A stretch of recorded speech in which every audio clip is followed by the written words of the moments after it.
ইনসুলিনের উপকারিতা অনেক বেশি। তারপরেও ইনসুলিনের কিছু পার্শ্ব প্রতিক্রিয়া হতে পারে, সেটা নিয়ে আজকে একটু কথা বলবো। ইনসুলিনের সবচেয়ে বড় যে পার্শ্ব প্রতিক্রিয়া বা যেটা আমরা একটু ভয় পাই, সেটা হচ্ছে হঠাৎ করে ব্লাড সুগারটা কমে যায়। তাই সাবধান থাকতে হবে এবং যারা ইনসুলিন দেন বাসায় অবশ্যই গ্লুকোমিটার রাখবেন। শরীর খারাপ লাগলে অবশ্যই সেটা গ্লুকোমিটার দিয়ে মাপবেন যে ব্লাড সুগার খুব কমে গেল কিনা, এটা কিন্তু খেয়াল রাখতে হবে।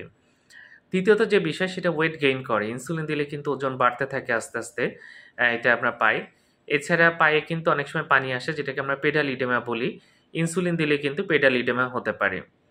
ইনসুলিন দিতে থাকলে একসময় এর বিরুদ্ধে অ্যান্টিবডি তৈরি হয় এবং সেই সময় ইনসুলিন কিন্তু আর কাজ করতে চায় না।